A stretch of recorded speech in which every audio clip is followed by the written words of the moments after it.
Bien, hermano, qué bueno, hace un tiempo que no estaba aquí, ¿verdad? Eh, Vamos a tratar de retomar el libro de Romanos. Yo sé que se olvida un poco todo esto, pero voy a tratar de solamente introducir. El tema de hoy es un tema conflictivo, eh, pero eh, yo creo que es de las papas calientes, que es mejor uno pasarla por arriba rápido, pero tiene unos elementos de la revelación bíblica que son muy importantes para los hijos de Dios. Vamos a tratar de recordar un poco, no sé cuántos se acuerdan del libro de Romanos.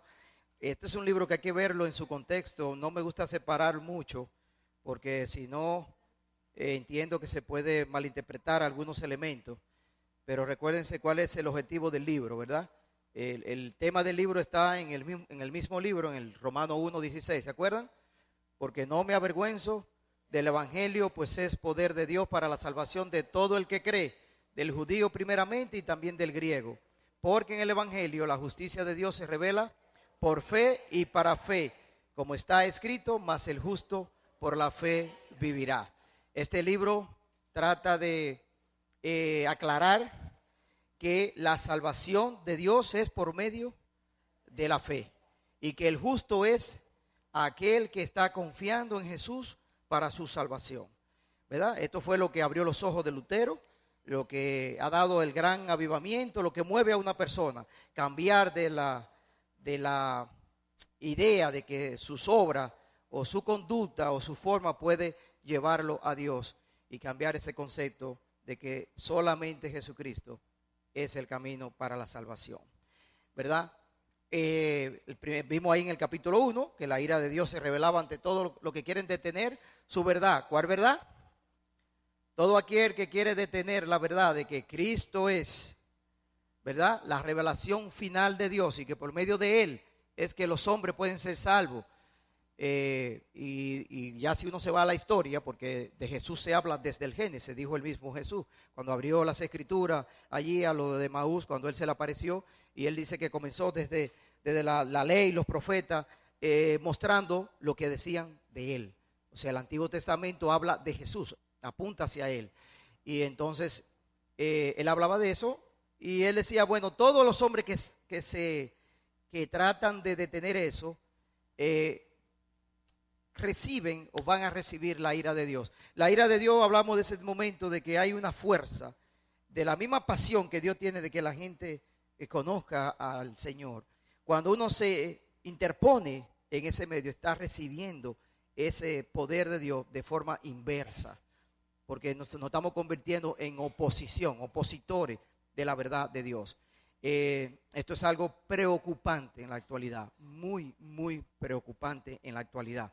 Los hombres y las sociedades se están levantando contra la verdad de Dios de manera como nunca, nunca antes. Porque no solamente ya lo están haciendo contra lo que se llama religión, sino que lo están haciendo contra lo que se llama ciencia.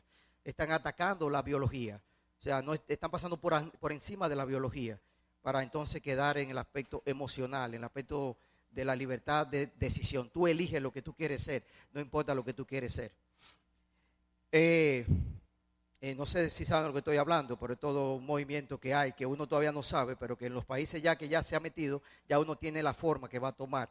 Todo esto te da un oído de la ideología de género y todo esto, ¿verdad? Esto es mucho más fuerte que una cuestión de género y sexo, sino que esto es toda una filosofía contra Dios, pero de una manera aberrante, o sea, no es un asunto sencillo. Es bueno que lean de eso. Porque ya los países europeos y otros países ya lo tienen como parte de su sistema escolar, educativo, donde ya no, el niño no se educa de si es femenino o hembra, sino es neutro, el lenguaje está cambiando, se usa otro lenguaje, se va cambiando el lenguaje, la gramática, para que no pueda el niño diferenciar, para que pueda elegir qué género va a tener. Hay una diferencia entre sexo y género, ¿verdad? Hay días donde se visten todos los varones de hembras, las hembras de varones, para que ellos puedan palpar y puedan decidir, gracias, puedan decidir qué género quieren ser. O sea, y eso es algo que cuando uno lo lee es algo horrible. Pero bien, todo esto está, o sea, ya la biología no importa, o sea, que tú nazcas con unas condiciones físicas no indica que tú eres mujer, femenino o masculino. Tú tienes que decidirlo, ¿verdad? Ya en Europa, por ejemplo, hay un cuestionario a los 11 años donde ellos están preguntándole al niño si que cuándo se convirtió en heterosexual, que cuándo fue que eso. Entonces tiene que experimentar los sexos para saber que si tiene eso, si es que está reprimido por la sociedad o reprimido por la religión o reprimido, tiene que dejarlo salir. Lean eso, hay video, eso está lleno. Eso es algo horrible lo que viene. Nuestros hijos tienen, gracias a Dios que hay países que están resistiendo, pero es cuestión de tiempo, ¿verdad?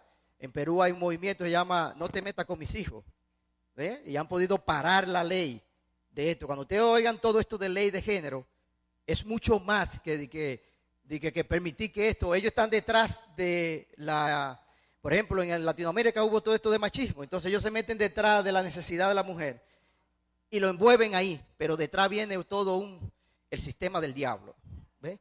Entonces nunca antes va a ser como ahora, es contra Dios, esto es claramente contra Dios, todo lo que Dios hizo está al revés, nosotros sabemos hacerlo mejor. Ustedes van a oír cosas enormes, un hombre de como de 60, 70 años, que él dijo que ahora es una niña de 4 años. Entonces ya como con 6 hijos, el hombre, y una familia lo adoptó como una niña de 4 años. Y ese hombre está con una niña que sí es niña de verdad, como hija de esa pareja. ¿Tú ves? O sea, es una locura. Es una aberración mental, eso ya casi una locura, o sea, ya no se está pensando, ya ni siquiera el hoy. Es un irracionalismo. Yo le invito a ver, hay un diputado alemán que él trata el tema y lo están discutiendo en Alemania, y él chistosamente, él toma el micrófono, entonces él dice, bienvenido, y comienza a mencionar todos los nombres posibles que le vienen a la mente. Bienvenido, lo cita, bienvenido aquello, bienvenido. Y él tiene como 3 minutos y todo el mundo viéndolo. Y él bienvenido, y lo para, el tipo dice, señor, y dice, no, todavía no he terminado la introducción. Y después al final dice, no lo aceptamos. O sea, era un partido pequeño, realmente en esas naciones. Pero lo que estoy diciendo es, esto va contra Dios. No crean que esto es un sistema, hermano. No pensemos que esto es un problema simple. No améis al mundo ni las cosas que están en el mundo, porque lo que está en el mundo no proviene de Dios, sino del mundo. Nosotros estamos en un sistema, Entonces, bien, pero dice la Biblia que la ira de Dios está contra esto, y gracias a Dios que siempre habrá un remanente fiel a Dios. Siempre habrá. Dice el capítulo 2, ¿verdad? Que por la ley todos seremos juzgados iguales. O sea, no pensemos que yo puedo juzgar al otro cuando a la vez yo estoy también haciendo lo mismo. Pero los judíos le exigían a gentiles un comportamiento por la ley, pero ellos también hacían lo mismo. Entonces, todos seremos juzgados. La ley dice que cada quien recibirá conforme a sus obras. Si es por la ley, todo el mundo será juzgado igual. Todo el mundo tendrá que cumplir. El capítulo 3 nos hablaba que entonces, ¿qué ventaja tienen los judíos si son iguales que los gentiles? ¿Verdad? Y hace su lista, y hoy también vamos a hablar un poco de eso. Son receptores de la verdad. Y se surgía la pregunta, ¿nosotros somos mejores que ellos porque ellos no recibieron a Jesús? Y dice, no, de ninguna manera, de ninguna manera. Y hoy vamos a hablar también un poco más, pero el capítulo 3 no hablaba ya de eso. Y dice que aparte de la ley se ha manifestado la justicia de Dios. Y esa justicia de Dios se manifestó por medio de, ¿se acuerdan? Capítulo 3. La justicia de Dios se ha manifestado por medio de que Jesucristo. Eso significa que lo que Dios ve como justo es a través de Cristo. Yo puedo hacer la mejor obra del mundo, y si no es por medio de Cristo, eso no es acepto delante de Dios. ¿Ve? Son cosas que no le gusta al ser humano.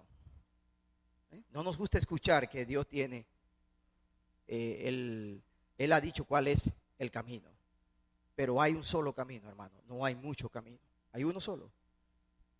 No todos los caminos van a conducir a la presencia de Dios.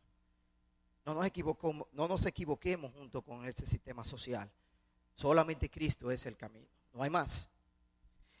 Aparte de la ley, la justicia de Dios ha sido manifestada por medio de Jesucristo. La jactancia queda excluida. Porque esa justicia se satisface por la fe y no por las obras. Nadie puede jactarse delante de Dios. Nadie puede decir, yo sí puedo agradar a Dios, yo sí cumplí, yo sí hice todo mi sacrificio, mira, yo fui mejor. Delante de Dios no hay esa jactancia. Todos tenemos que llegar por la misma forma y el mismo camino, por fe. Si la persona, ayer estaba hablando de la obra de que tiene Ada y del hijo mayor, y cada vez que trato de este personaje, el hijo mayor, yo digo que este es un personaje tan difícil de entender para la humanidad, que yo no sé con quién era que hablaba después, que aún nosotros tratando de representarlo en una obra, se nos hace difícil representarlo. No sé si me entienden, o sea, el hijo mayor es un personaje tan delicado para la realidad humana, que cuando yo trato de mostrarlo, se me hace difícil mostrarlo. Se me hace difícil mostrarlo. ¿Por qué? Porque el hijo mayor es un personaje que ninguno de nosotros se atrevería a decir que es malo. Ninguno de nosotros se atrevería a decir que es malo. No podemos decir que es malo. No hay una condición lógica, social y humana que tú puedas decir que es malo. Porque es un tipo que ha cumplido exactamente lo que tiene que cumplir. Recuérdense ese señor que se acercó a Jesús, ese joven, y le dijo, ¿qué tengo que hacer para heredar la vida eterna? Dime, ¿tú has hecho esto? Sí. ¿Tú has repetido? Sí. Oye, ya había hecho todo. Dice, pues vende todo y sígueme.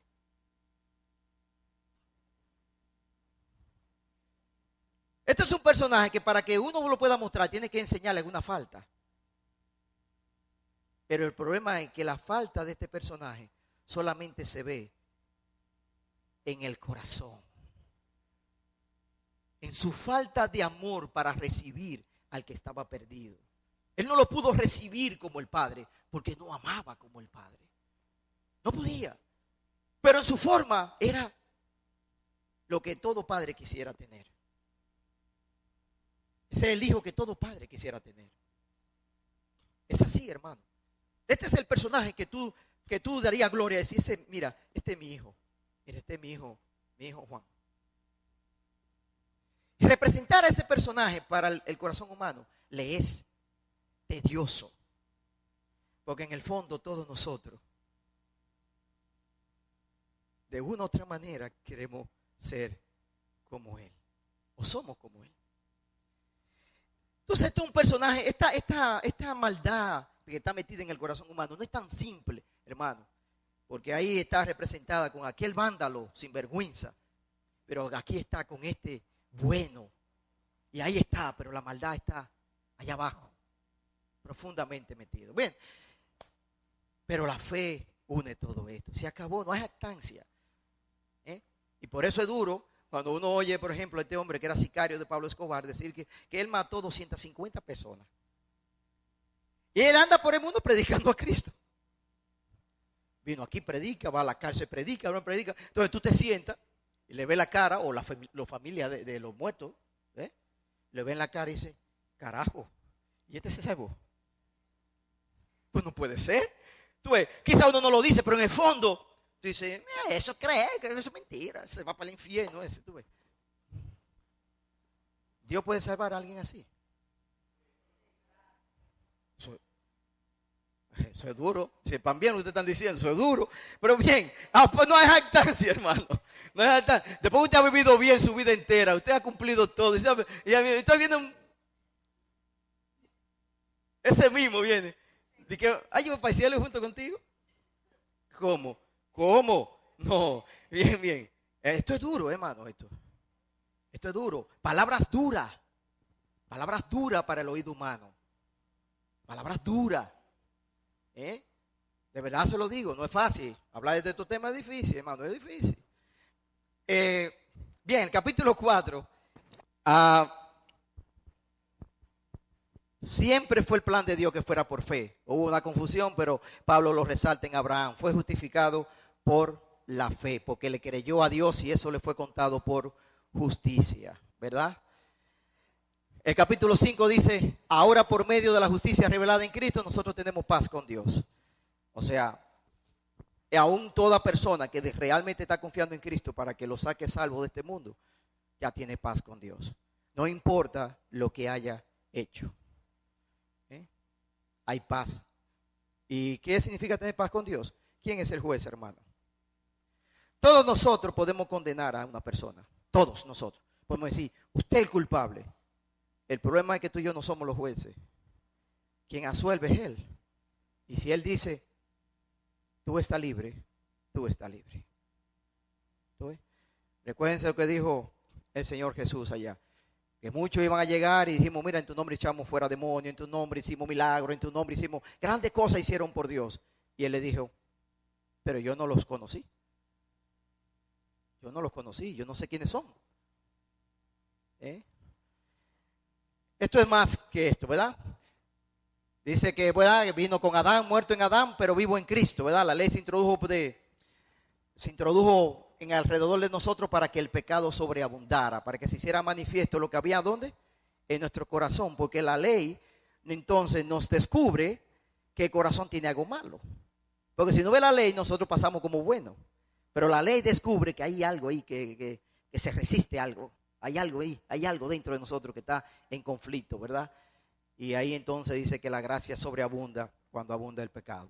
Capítulo 6 nos habla que podemos llegar a la conclusión entonces de decir, bueno, podemos seguir pecando para que la gracia abunde, porque si cuando hay mucho, y Él dijo, de ninguna manera, porque el que ha muerto en Cristo, ¿verdad?, ha muerto al pecado. ¿Cómo se va a regocijar en el pecado? Todos pecamos, pero no podemos regocijarnos en el pecado, porque ya yo sé que el pecado es un resultado de muerte. El que ha conocido a Cristo sabe que cuando pecamos estamos perdiendo esencia de lo que somos. Nosotros nos estamos degenerando. Eso nos lleva a la muerte, no nos lleva a la vida. Lo que nos lleva a la vida es caminar hacia el Señor, ¿verdad? O sea que eso es lo que nos da vergüenza, o tiene que darnos vergüenza. El pecado no tiene que avergonzar, no tiene que compungir, no tiene que decir, Señor, como decía el mismo Pablo en el capítulo, ¿verdad? 7. La ley no tiene ya un efecto sobre nosotros porque hemos muerto, ¿verdad? Pero a través de la ley nosotros podemos sacar y ver lo que hay. Y también esa ley nos muestra que hay algo mal en nuestro corazón, que nos dice que por medio de ella no podemos salvarnos. Dice que el bien que yo quiero hacer, no hago, mas el mal que no quiero hacer, eso hago. Entonces hay un grito del alma de Pablo, dice, ¿quién me librará de este cuerpo de muerte? Y eso nos hace deseoso de la venida de Cristo, nos hace deseoso de que este cuerpo nos den el cuerpo glorioso, porque ya esta carne no va a pesar sobre nosotros, no vamos a tener todas estas intenciones, toda esta maldad metida en nosotros. En las últimas 3 semanas Pablo estaba enseñando de la palabra y yo por poco renuncio a todo esto de predicar. Yo no doy para predicar ahora, hermano, porque yo he hecho daño enorme con mis palabras. Yo soy uno de los que más daño ha hecho. Pienso yo. Mis hijos y mi esposa deben tener su historia. No sé cuándo nos sentaremos a escucharla. Pero yo soy un tipo como medio apasionado. Y a mí cuando me salen las cosas como que se me van las cuerdas. Entonces yo tengo que hacer un esfuerzo mayor que la gente para controlarme. Yo tengo que hacer mayor esfuerzo. Cuando veo cosas que yo entiendo que son como injustas o son de mentira, se me sale algo. Y digo lo que no debería callarme. Pero como que si en mi corazón se cocinara. Entonces yo tengo como que, me cuesta más que otro. Y a mí me cuesta mucho. Quizás pienso como Jeremías, que su dolor era intenso. Pero bien, cada uno. Ahora la pregunta mía, yo me decía, ¿qué yo busco aquí? ¿Qué yo busco? Porque entonces ahora no tengo opciones donde ir. Todos mis pensamientos y mi lógica están basadas en Cristo. Pero mi conducta a veces como que no va acorde a lo que son mis pensamientos y mi lógica. Entonces es un problema serio, ¿verdad? Y es una lucha. Y yo sé que muchos de nosotros quizás luchan con eso, ¿verdad? Pero bien, la ley ya no tiene sobre nosotros efecto porque hemos muerto con Cristo. Y ahí hay la relación del matrimonio, de cuando están casados, tú quedas libre cuando la otra pareja muere, ¿verdad? Y el 8, ahí tremendo, ya Ahí estamos con el Espíritu Santo, tenemos el Espíritu, los que andan conforme al Espíritu y conforme a la carne. Y hicimos ahí la salvedad de que por todo lo que hemos estudiado, andar en la carne ahí, aunque incluye los pecados, pero andar en la carne ahí era querer agradar a Dios por nuestra propia suficiencia y fuerza. Y cuando tratamos de hacer eso, entonces eso trae la consecuencia de los pecados. Y se acuerdan que en el capítulo 1 Pablo lo explica eso bien. Como no estimaron a Dios como a cosa, ¿verdad? Sino que comenzaron a glorificar las obras más que al Creador. Entonces, como se volvieron queriendo ser sabios, se hicieron necios. Entonces, Dios lo entregó. Dios lo dejó. Y cuando Dios lo deja a la persona, ¿qué es lo que ocurre? Que va como un círculo hacia abajo. Va haciendo como un círculo, no, va como cayendo. O sea, tú comienzas aquí, pero cuando tú te desconectas de Dios, eso va como un deslizadero. Entonces tú terminas en las aberraciones más grandes. Por eso la sociedad anda en estas aberraciones. Porque a la medida que se van apartando de Dios como la verdad máxima y a la cual seguir, tú comienzas a caer en unos errores abismales. Que llega un momento que, por ejemplo, en una yo tengo una serie de videos y cosas, pues me puse a investigar por algo que quería investigar de esto de género. Pero cuando veo uno de Europa, un asunto de Europa, cuando usted lee los comentarios, increíblemente en los comentarios hay homosexuales y lesbianas asustados con lo que está pasando en Europa. O sea, es tanto la aberración que aún las personas que en un momento piensan que se van a beneficiar con eso, dicen, no puede ser. ¿No le puede hacer eso a los niños? Porque se cae tan bajo cuando tú te vas del Dios, que tú nunca sabes cuál es el límite. Era como le decía a Esteban, nunca uno salta de una vez al pecado. Porque cuando tú eres cristiano, tú no saltas de, voy a matar, voy a robar. No, tú no, tú vas a hacer, no, Y cuando tú vienes a meter, tú ni cuenta, ¿qué yo busco aquí? ¿Qué yo estoy haciendo? A veces tú estás viendo algo o hasta una película y la película se ha ido y se va y ya la película está lejos y tú ni sabes ni qué película estás viendo. Y tú dices, ¿pero qué busco yo viendo esto? Yo no, ¿pero qué yo estoy haciendo? Yo no sé, ¿qué yo busco sentado aquí viendo como esta cosa tan rara que no tiene como nada que me sume, que esto es algo como algo sin sentido, algo que mejor me resta. Entonces, la vida es un poco complicada con respecto al engaño, pero Pablo nos hablaba de eso ya en Romanos 1. Bien, nos hablaba, ¿verdad? Ahí en el capítulo 8, no hay condenación para los que están en Cristo Jesús. Y después nos decía que el peso del dolor o el sufrimiento que tenemos en este mundo no es comparable, no es digno de comparar con la gloria venidera. O sea, que podemos resistir los golpes porque tenemos y estamos esperando una gloria tremenda. Bien, ya yo creo que estoy listo para estos 4 domingos. Sí, pero lo que pasa es que si desconecto, el libro romano después no se entiende mucho si uno se desconecta. Así que vamos a orar entonces. Padre, gracias por esta mañana y gracias por tu amor y tu misericordia. Gracias por dejarnos en tu palabra la verdad, porque qué fácil es confundirnos, Señor. El mundo cada día se mueve hacia una tiniebla que uno mismo se sorprende, porque a veces uno sabe que está la confusión, pero no puede pensar que es de tal magnitud. Pero tú has sido bueno con nosotros, porque nos ha llamado, nos ha dado a tu Hijo, nos ha enseñado, nos ha dejado tu palabra, nos ha dejado tu Espíritu Santo para que nos consuele, nos enseñe, para que interceda por nosotros delante del Padre. Señor, ¿qué más podemos pedir? Ahora te rogamos que nos enseñe para que nos dé la fuerza y el ánimo de seguir cada día, para adorarte, para servirte. Tú sabes cómo nos deslizamos tan pronto, tan fácil. Oh Dios, levántanos, danos esos golpecitos que nos despierten, Señor, para saber cuál es la realidad y la verdad. No nos dejes desviar, Señor, de un camino tan excelente, tan excelso como el tuyo, Señor, a través de Jesús. Gracias, Dios, por tu Espíritu y háblanos, Señor. Estamos necesitados de ti, en el nombre de Jesús. Amén. Bien, introduzco el capítulo 9 y yo sé que es un capítulo teológico de complicaciones. yo pienso que hay que estudiarlo completo. Nada más voy a estudiar una parte hoy. Y después entonces veremos la otra parte. Dice el capítulo, digo la verdad, dice el apóstol Pablo, capítulo 9, versículo 1. Digo la verdad en Cristo, no miento, dándome testimonio en mi conciencia en el Espíritu Santo, de que tengo gran tristeza y continuo dolor en mi corazón, porque desearía yo mismo ser anatema, separado de Cristo por amor a mis hermanos, mis parientes, según la carne. Pablo dice algo aquí muy impactante, muy fuerte, porque muestra algo de él, de Pablo.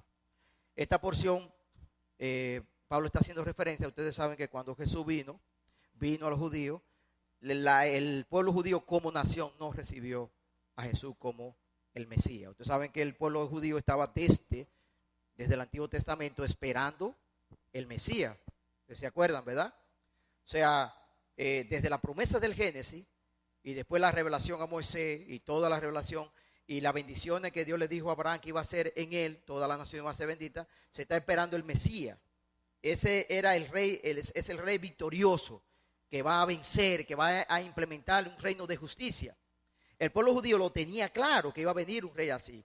Ahora, cuando viene Jesús, Jesús no viene como el rey victorioso, el rey que él le va a dar. O sea, muchos piensan que Judas, que era Judas Celote, era parte de un grupo que era como un tipo de guerrillero. Y que cuando él oye a Jesús, él pensó que Jesús era el que iba a acabar con los romanos, iba a obtener la victoria.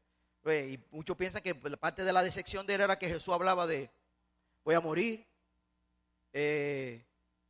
amar, perdonar, poner la otra mejilla, lleva la carga. Entonces dice, pero ¿y qué es esto? Pues un blandengue. ¿Y qué es esto? Este es el líder de nosotros. Un perdedor. Aquí no hay victoria. Entonces, cuando Jesús viene como cordero, realmente el pueblo de Israel no lo acepta, ¿verdad? Como Mesías, ¿no? Este es el hijo de José, ¿quién es este? Nadie, ¿verdad? Ese rechazo a Jesús hace que el pueblo de Israel no reciba completamente la bendición completa como nación y se hace la transferencia del papel de Israel, que era de ser bendición a todas las naciones, se hace la transferencia a lo que nosotros conocemos como la iglesia. Lo que sucede en el día de Pentecostés, que el Espíritu Santo viene, ¿verdad? Y llena a los hermanos, ¿verdad? Ese día que era un día, estaban en la época celebraban no la Pascua, pero eran la fiesta, hay una fiesta, que venían todos los judíos de los diferentes países. Entonces allí hay un movimiento y cuando comienzan las lenguas a ver, todo el mundo se entiende, aunque habían de países diferentes, y se entendió todo el mundo. Entonces había una manifestación. Ahora, ¿qué significaba esta manifestación? Todos se acuerdan de la nube, del Shekinah, del templo y los tabernáculos. Eso era cuando cada vez que Dios iba a decir que estaba ahí con el pueblo, cuando se hacía el tabernáculo, el templo, venía una nube, el Shekinah, y se metía ahí. Entonces todo el pueblo lo veía y decía, la presencia de Dios está ahí. Entonces, por eso cada vez que el pueblo judío ahora, todavía hoy, cada vez que un judío ora, ¿qué es lo que hace? Que busca la dirección del templo y ora hacia el templo, ¿verdad? Porque ahí estaba la presencia de Dios, el lugar santísimo. Ahora, cuando Jesús muere, ¿qué ocurre? El velo se rasga, se abre diciendo ya no está ahí la presencia de Dios. Y durante ese espacio de tiempo, ¿verdad? Después viene el día de Pentecostés. Entonces viene esa nube y ahora dice la presencia de Dios está ahora en el corazón de la persona. Ahora hay una transferencia del lugar santísimo, ahora pasa al corazón de los creyentes. Entonces ahora comienza a ser la iglesia, que somos nosotros cada uno, a hacer ahora lo de bendición para el mundo. Entonces la nación de Israel tiene un paréntesis y deja de ser el instrumento de bendición para el mundo después que Jesús muere y resucita. Entonces cuando Pablo está diciendo eso, entonces dice, oye, mi nación ha quedado como ajena, como nación de todo esto, de la obra de Jesús. Y él está hablando con esto. Pero mira cómo él lo pone. Primero, Pablo nos dice qué era lo que había en el corazón de este hombre. Mira cómo Pablo ve el evangelio, hermano. Y la importancia que tiene, que hoy en día yo no sé qué es lo que nos pasa a nosotros. Pablo dice que el dolor de su corazón y la tristeza de su corazón era porque su pueblo había rechazado a Jesús. Y él sabía lo que eso significaba, hermano. Para él, eso, él sabe, él le da el valor exacto que tiene a que una persona rechace a Jesucristo. Y Pablo tiene tanto amor a su pueblo que él dice algo que no se, ¿verdad?, que no puede pasar. Pero él lo pone de una manera que uno entienda la magnitud de su dolor. Para que uno pueda entender, cuál es verdaderamente lo que es importante en la vida, hermano. Muchas veces nosotros nos vamos y no sabemos realmente qué es importante en la vida. Lo importante en la vida es que la gente conozca a Jesús. La persona puede terminar como aquel ladrón que toda su vida la perdió, su vida física en esta tierra, porque no hizo nada que valiera la pena, ¿verdad? Pero una sola palabra en el momento de su muerte valió todos los tesoros, todo lo que puede valer el mundo entero, valieron una palabra. Hoy tú estarás conmigo en el paraíso. Ahí no importa lo que haya pasado de ahí para atrás. Usted puede decir, qué vida más miserable vivió ese. Pero esa palabra le dio la eternidad junto con el Señor. Y Pablo sabía que eso es lo único verdaderamente importante en la vida, hermano. Por eso Jesús le dijo, ¿de qué le vale al hombre si ganare todo el mundo y perdiere su alma? El mundo no tiene respuesta al vacío existencial que nosotros tenemos. No lo tiene, hermano. Puede meter todo lo que quiera en tu vacío y nunca estarás satisfecho. Nunca. Y Pablo sabía eso y él decía, yo lloro, yo estoy dolido de que mi pueblo no acepte a Jesús. De tal manera, oye, a donde llega, que yo estaría dispuesto, esto es una locura, que me separen a mí de Cristo con tal de que ellos lo conozcan. Es una cosa, es un amor que uno no puede explicar. Eso no puede ocurrir, eso es una figura.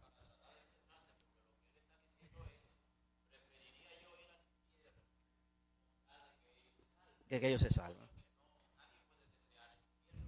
No.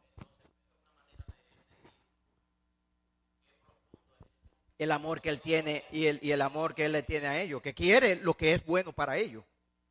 Bien, eso lo que digo es que debe ser nuestro corazón para las personas. Que uno, qué sé yo, que yo no sé a veces dónde uno está pensando. Esta es una de las más grandes manifestaciones de amor por una persona, hermano. Dice el apóstol Pablo en el versículo 3 adelante, porque desearía yo mismo ser anatema separado de Cristo por amor a mis hermanos, mis parientes según la carne, que son israelitas, a quienes pertenece la adopción como hijo, la gloria, los pactos, la promulgación de la ley, el culto y las promesas, de quienes son los patriarcas y de quienes según la carne procede el Cristo, el cual está sobre todas las cosas, Dios bendito por los siglos. Amén. Él dice, este pueblo tiene una rumba de privilegio. Este pueblo se le ha concedido una cosa tremenda. Oh, mira todo lo que tienen esta gente. La gloria, los pactos, la promulgación de la ley, el culto, las promesas, de dónde son los patriarcas, de dónde vino Jesús en la carne. Sin embargo, otra vez volviendo ahí mismo, ¿cuál es el punto? Pero si rechazaron a Cristo, de nada nos sirve los privilegios. De nada. Tenían gran privilegio, hermano. Podemos tener todo el privilegio aquí, hermano. No es un problema de ir a la iglesia, no es un problema de religión, todos lo sabemos, lo hemos dicho 1000 veces eso. No hay un privilegio, no que soy hijo de qué sé yo quién, no que esto no es un problema de hijo, de herencia, esto es un problema personal entre tú y Cristo. Cada uno de nosotros, cada persona, cada niño, cada joven, tiene un momento que decir, yo reconozco que yo solo no puedo, yo no tengo suficiencia para agradar a Dios ni para salvarme, yo soy un pecador horrible, pero confío en que la obra de Jesús es suficiente para sacarme a salvo de este mundo. Yo tengo que aceptar eso en mi corazón de manera personal, mía. ¿Ve? Y si yo no hago eso, tengo siempre que estarme evaluando porque tú estás en riesgo. Ahora, el propósito de Dios por medio de ellos se cumplió, hermano. Y digo eso es porque el pueblo judío iba a ser de bendición y su punto culminante fue la entrega de Jesús, que nació de toda esa genealogía judía. Y entregan a Jesús y a partir de Jesús entonces hay la separación entre el pueblo de Israel como nación y la iglesia. Hasta se cree, y aquí lo vamos a estudiar en otro capítulo más adelante, que al final de los tiempos la nación de Israel volverá a tomar un papel preponderante en la predicación del Evangelio de Jesucristo. Ahora, Pablo dice que los judíos rechazaran y criticaran a Jesús, el Hijo de Dios. ¿Quiere decir que el propósito de Dios quedó frustrado y fracasó su plan? Dice, no. ¿Verdad?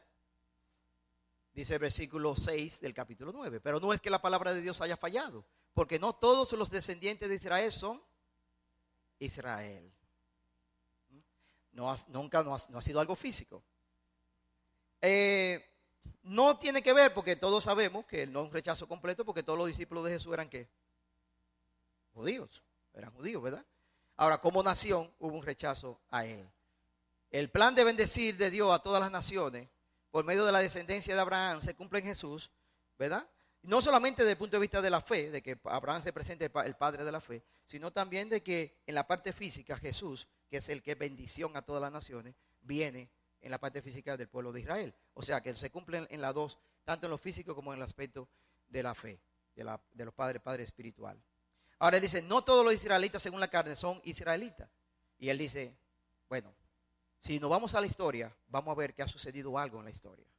Y es que Dios, de una manera, y ahí viene el punto crítico de esto, Dios en su soberana sabiduría, conocimiento, Él ha elegido. Y Él dice, vamos a la historia para verlo, lo que ha pasado con el pueblo. Y Él nos lleva a la historia. Y dice el versículo 7, vamos juntos. Ni son todos hijos por ser descendientes de Abraham, sino que por Isaac será llamada tu descendencia.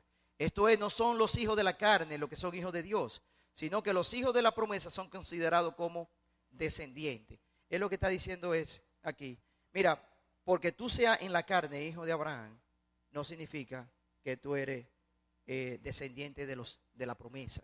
Son los que son hijos de la promesa. Entonces va a hacer un ejemplo. Le va a poner un ejemplo y él menciona a Isaac, ¿verdad? Entonces todos saben que Abraham tuvo dos hijos, ¿verdad? Ismael, ¿verdad? Que le nació de la esclava Agar, e Isaac, que tuvo con su esposa Sara.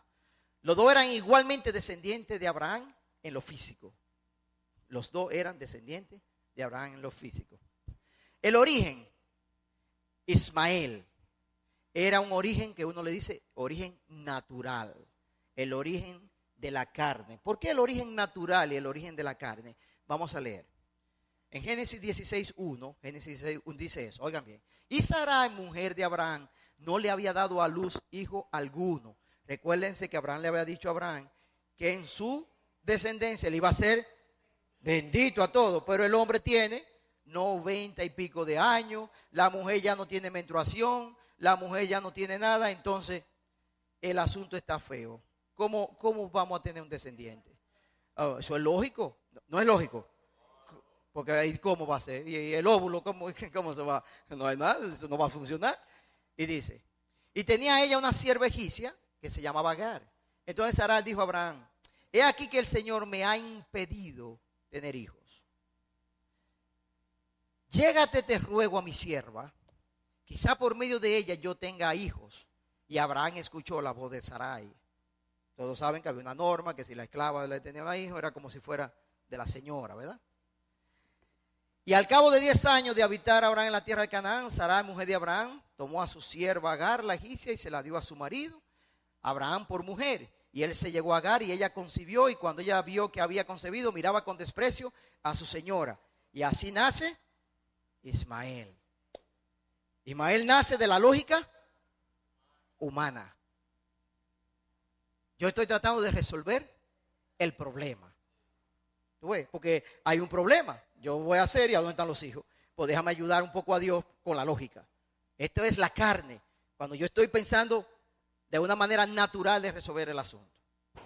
Ahora, el otro hijo es Isaac. Dice Génesis 18, 10, 14. Y aquel dijo, ciertamente volveré a ti por estos tiempos. Esos fueron unos señores, 3, que Abraham lo dejó entrar. Pero parece que había uno que era como, muchos piensan que era Jesús, ¿verdad? Pero había un personaje porque él se dirigía como si fuera a él, un personaje. Entonces él hablaba. Y él dijo, ciertamente volveré a ti por este tiempo, el año próximo. Y aquí, Sara tu mujer tendrá un hijo. Y Sara estaba escuchando a la puerta de la tienda que estaba detrás de él. Abraham y Sara eran ancianos, entrados en años, y a Sara le había cesado ya la costumbre de las mujeres. Y Sara se rió. Yo me reiría probablemente también. ¿Tú me entiendes? Y dice ella, se rió para su adentro, diciendo, ¿tendré placer después de haber envejecido, siendo también viejo mi Señor? Y el Señor dijo a Abraham, ¿por qué se rió Sara?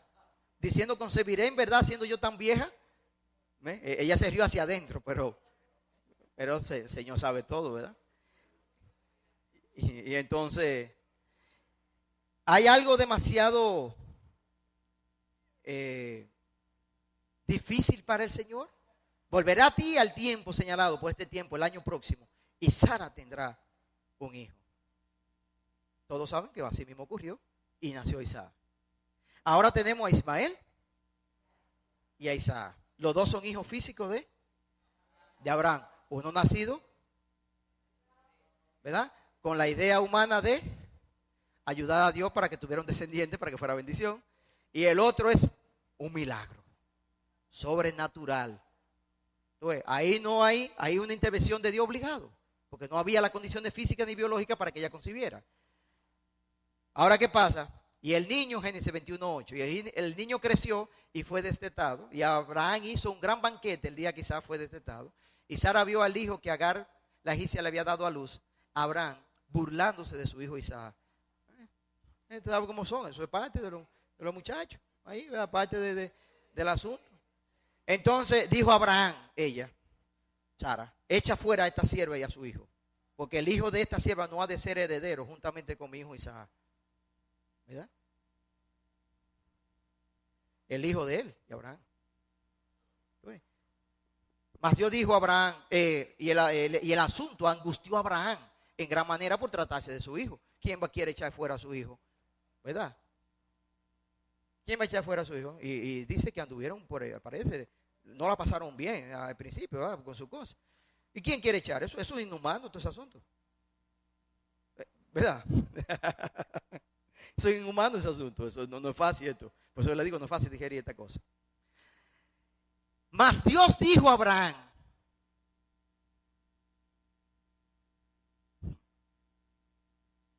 no te angusties por el muchacho ni por tu sierva. Presta atención a todo lo que Sara te diga, porque por Isaac será llamada tu descendencia.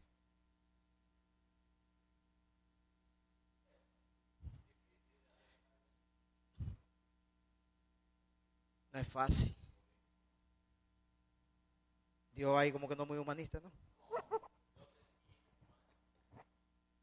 Pero él siempre tiene una bendición. Siempre tiene una bendición. Porque, ¿qué él dice? Y también del hijo de la sierva haré una nación por ser tu descendiente. ¿Por qué le va a dar una nación? Por ser tu descendiente. O sea, que aunque ellos iban a pasar trabajo, él lo iba a proteger. Ya Abraham podía estar seguro que ese muchacho no iba a morir en el desierto y nada. Dios iba a hacer de él una gran nación por ser su descendiente. ¿Verdad? Lo guardó en la parte humana. Lo guardó. Porque así es Dios. Recuérdense que Ismael es un resultado de la obra humana. Ellos debieron haber esperado la promesa, pero no lo esperaron. Y crearon y metieron un elemento de rebeldía en esta relación de Dios y Abraham y Sara. Se levantó pues Abraham muy de mañana, tomó pan y un odre de agua y lo dio a Agar, poniéndoselo sobre el hombro, y le dio el muchacho y la despidió. ¿Qué escena esa? ¿Qué escena esa? Y ella se fue y anduvo errante por el desierto de Beerseba con ese niño. Hay unos cuadros de ella, como con el niño errante por cosas así. Todo eso. Bien, esto es duro. Pero a veces es bueno nosotros, porque es que nosotros tenemos un concepto de Dios, hermano. Un poco a veces Dios está es como ¿cómo se dice? Bailoteando en un ambiente de pecado. Su esencia como Dios y nosotros como pecadores. Yo no sé cómo es que lo baila el juego, pero es difícil. Ahora, ¿saben todos cuáles son las naciones de Ismael, verdad? Ustedes saben, ¿verdad? Todos los árabes. Los árabes. Eso está en el Corán. O sea, ellos reconocen. Lo único que la historia de ellos es un poquito diferente, porque para ellos a quien Abraham iba a sacrificar no era Isaac, era Ismael. Ellos lo hacen por el fichaje del tiempo. Ellos entienden que era Ismael. Ellos entienden que ellos son el pueblo. Que pasa fue que se adulteró. Pero ellos reconocen que son descendientes de Abraham también. Todo eso está en la historia. Y Ismael es el padre de ellos, de los árabes. Y todos saben todavía lo que significan los árabes e Israel. Peleando contra Isaac.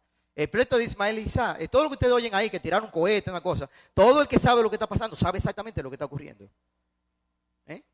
Esto no es cuestión de cosas, es que hay una lucha fuerte hacia abajo. La carne todavía compite con esto de la... Es difícil reconocer. Ahora que ustedes... Les digo algo. Hay una iglesia en China, se llama la Iglesia Todopoderoso. Búsquenlo en internet y ustedes van a reírse un poco de ese asunto. Se llama Iglesia Todopoderoso, algo así. Yo me puse a verla y yo estaba entusiasmado. En China, wow, y todas estas cosas, yo estaba ahí. Pero ellos tienen una historia, es maravillosa. Ellos trasladaron a Israel a China. Y Jesús va a regresar a China. Es una cosa tremenda, o sea, búsquenla, porque está bien organizada y tienen, búsquenla. Va a ser interesante. Pero es que hay un orgullo nacional de cada uno. Es difícil tú reconocer que a través de Israel, o sea, naciones poderosas, decir, Israel, hay que Israel, ¿por qué Israel? Eso no es ascensión, ¿por qué tiene que ser Israel? O sea, es difícil tú en tu mente someterte a algo. Tú pensar que a través de Isaac es la promesa para un árabe. Mira, yo digo, cuando un árabe se convierte, que hay muchísimos convertidos, es un milagro. O sea, esto siempre es un milagro, perdón.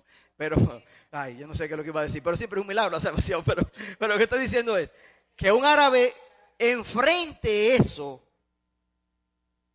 O sea, que tú fuiste educado a tu ver a tu enemigo y decir que a través de tu enemigo es la salvación. Y que el Salvador es un judío. O sea, nosotros no entendemos eso porque no hemos tenido ese conflicto tan fuerte como ellos han tenido por cientos y cientos y miles de años. Pero no es fácil, hermano. Esto es interesante todo esto. Uno se pone a hablar y dura hasta las 3 de la tarde. Espérense. Déjenme pasar un poco de alguna cosa. Bien. A los árabes ustedes saben que todavía no están en esto y su lucha de ellos es que el pueblo de Israel no debe existir. Y del otro lado está el hijo de la promesa, hermano, de Isaac. Es interesante que Dios sigue su camino de salvación a través de Isaac. Aunque Él le hace a Ismael una gran nación, aunque Él lo cuida, aunque Él lo protege, Ismael no es el que provee la salvación. Dios ha elegido a Isaac por ser el hijo de la promesa. Y Pablo está diciendo, no era porque los dos fueran hijos de Abraham, iban a hacer lo que iban a guiar. Hay uno que es según la carne y otro según la fe. Y también hace otro ejemplo, y este más fuerte y más conflictivo. Yo espero que después de la otra semana podamos aclarar más, creo yo, si el Espíritu Santo nos guía, porque yo creo que quizás ni se puede aclarar. Y dice, y no solo esto, sino que también Rebeca, cuando concibió mellizo de uno, nuestro padre Isaac, porque cuando aún los mellizos no habían nacido y no habían hecho nada, ni bueno ni malo, para que el propósito de Dios conforme a su elección permaneciera, no por las obras, sino por aquel que llama. Aquí Él lo lleva a un punto ya. Él dice, habían dos mellizos dentro de ella. Déjame leerlo, ¿verdad? Creo que lo tengo aquí. Génesis 25, 22, 28. Y dice, y los hijos luchaban dentro de ella, de Rebeca. Y ella dijo, si esto es así, ¿para qué vivo yo? Y fue a consultar al Señor. Y el Señor le dijo, dos naciones hay en tu seno, y dos pueblos se dividirán desde tus entrañas. Un pueblo será más fuerte que el otro, y el mayor servirá al menor. Y cuando se cumplieron los días de dar a luz, he aquí, había mellizo en su seno. Y salió el primero, rojizo, todo velludo como una pelliza, y lo llamaron Esaú. Y después salió su hermano con su mano asida al talón de Esaú, y lo llamaron Jacob. Isaac tenía 60 años cuando ella lo dio a luz. Los niños crecieron y Esaú llegó a ser diestro cazador, hombre del campo, pero Jacob era hombre pacífico que habitaba en tiendas. Y amaba Isaac a Esaú porque le gustaba lo que cazaba, pero Rebeca amaba a Jacob.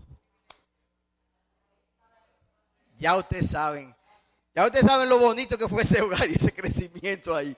¿Ve? La mujer enganchada, como diría Dunque, enganchada del menor y el papá enganchado del mayor, ¿verdad? Entonces pueden imaginar lo mucho que se querían esos dos muchachitos. Seguro que se estimaban muchísimo ellos dos, ¿verdad? Eso no es un hogar ¿verdad? Muy equilibrado, que digamos psicológicamente, de lo que podría ser. Ahora, es interesante que Esaú muestra con su actitud algo que ya de ciertamente está profetizado antes de que él naciera. O sea, recuérdense que el mayor era el que recibía la bendición del padre. Era la bendición. El mayor era Esaú. Pero en un asunto ahí se puede decir hasta de muchacho, Esaú vendió su primogenitura por una comida. De una manera, él no le dio importancia al asunto de la progenitura. Uno puede decir, bueno, porque quizás fue por eso que el Señor no eligió a Esaú. Uno puede decir, fue por eso. Pero lo extraño es que Pablo dice que cuando estaban en el vientre, cuando todavía no habían hecho ni bueno ni malo, Dios decidió que el menor iba a ser el que recibiera la bendición, el que siguiera el hilo de la promesa. Eso ha traído discusiones a muerte. No importa. Vamos a entrarnos en eso.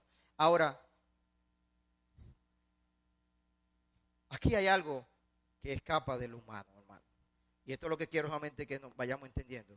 Hay algo que escapa de lo humano. Nosotros estamos aquí por algo. Tú no estás aquí por casualidad.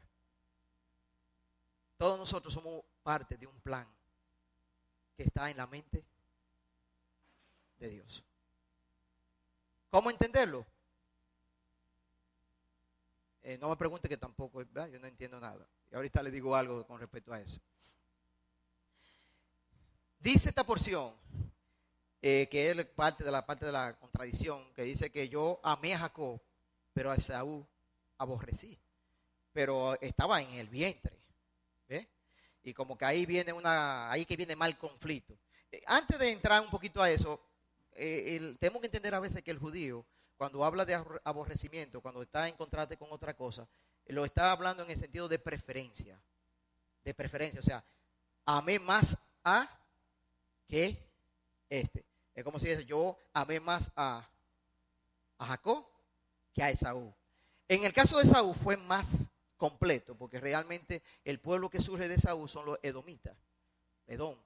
Y ahí en Malaquía habla de que Dios iba a destruir al pueblo, y exactamente ocurrió así. El pueblo edomita desapareció. La parte que quedó de los edomitas, se dice que se fusionaron con los judíos. Una parte, porque algunos piensan que pelearon en la guerra el año 70, cuando fue la invasión de Jerusalén. Una parte de ellos pelearon, pero como nación los edomitas desaparecieron. Y ahí, si usted lee a Malaquía capítulo 1, 2, van a ver que hay una profecía con este pueblo de Edom, que fue Edom, es descendiente de Esaú. Porque él hizo una nación de Esaú, como él dijo, que habían dos naciones dentro del vientre de Rebeca. Ahora, y digo eso, por ejemplo, ustedes recuérdense que Jacob se llegó también a Raquel, ¿se acuerdan? Génesis 29:30. Y dice, y amó más a Raquel que a Lea. Y sirvió a Labán durante otros 7 años. ¿Y qué dice el 31? Y vio el Señor que Lea era aborrecida, porque él había preferido, ¿verdad?, a Raquel por encima de Lea. ¿Ve? Entonces se da ese contraste. Dios dice que había aborrecido. El que escatima la vara odia a su hijo, mas el que lo ama lo disciplina con diligencia. Ese contrato de odio y amor es algo que usted ve en la mente judía. Nadie puede servir a 2 señores, porque o aborrecerá a uno y amará al otro. Y ya está haciendo parte del dinero, pero nosotros con el dinero lo usamos. Y el dinero, si se usa correctamente, es bueno, ¿verdad?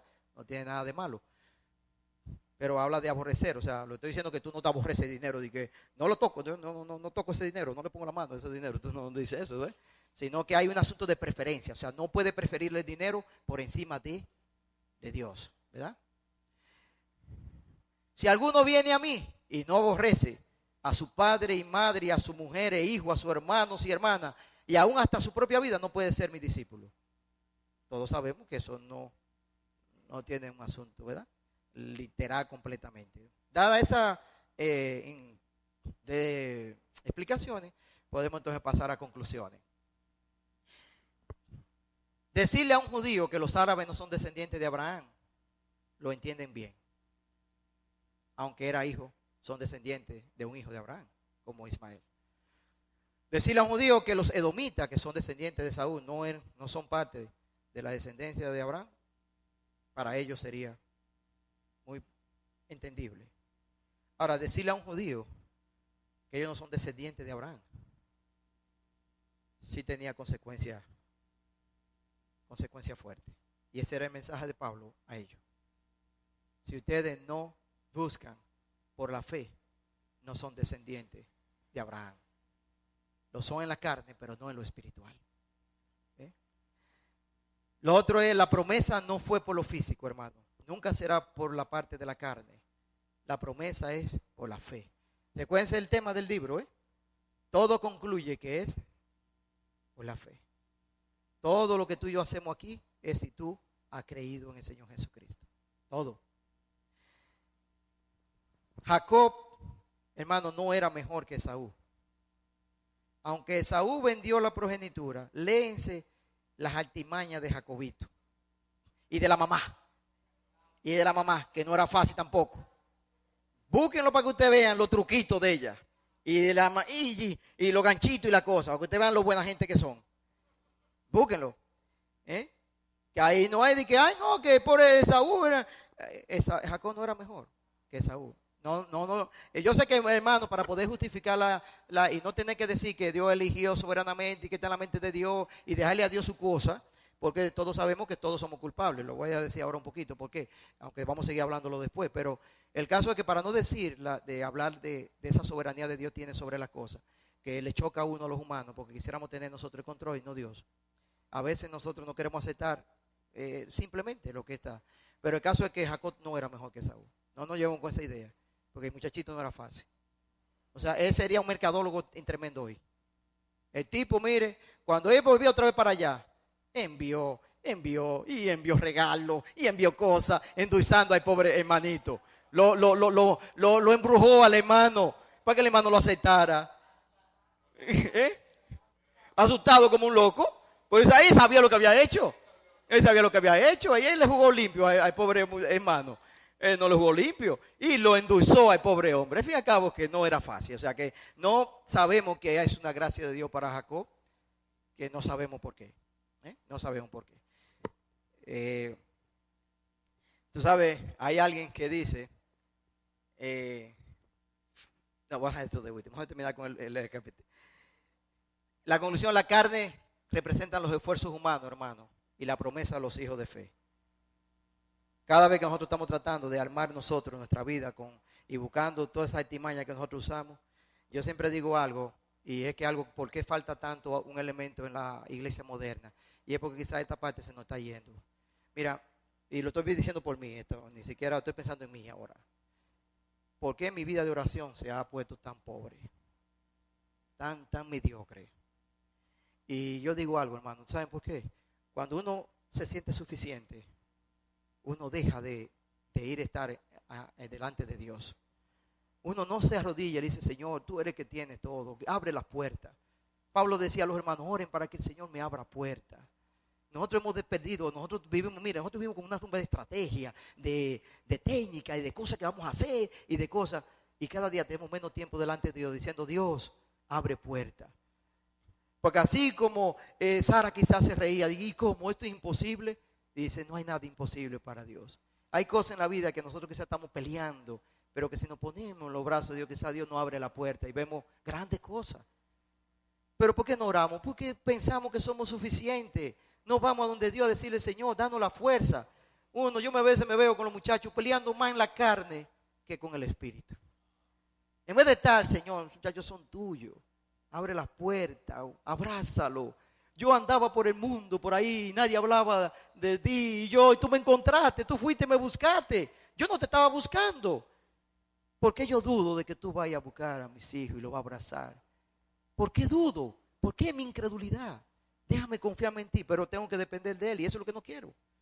Quiero como hacer algo, como que yo sentirme que yo soy el que estoy haciendo algo. Y la oración se está muriendo, hermano. Y vemos que se nos está yendo la iglesia, estamos más carnal cada día, estamos menos cosas, pero si no estamos en los pies de Él. Y Jesús lo dijo, sin mí nada podéis hacer, hermano. Y esa suficiencia, ese asunto, esa lucha con Dios, hermano, Dios nos ama y Dios quiere darnos, quiere ayudarnos, quiere guiarnos, quiere iluminarnos, pero que estamos peleando contra Él. Parece como si fuéramos la gente del mundo que no quiere a Dios, pero nosotros deberíamos de querer a Dios porque Él quiere lo bueno para nosotros, no lo malo. Y dejemos ese esfuerzo humano,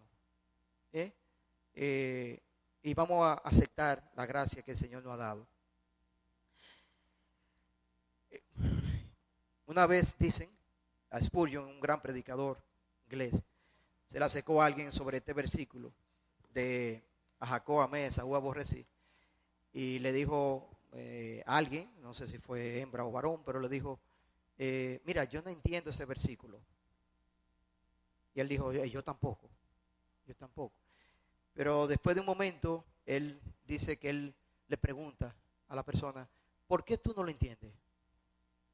Y él le dice, porque no entiendo cómo Dios aborreció a Esaú.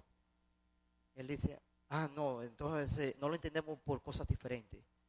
Yo no lo entiendo cuando dice que él amó a Jacob. ¿Ustedes entienden la diferencia? O sea, el problema aquí no todos nosotros somos dignos de ¿qué? De ser aborrecidos por Dios.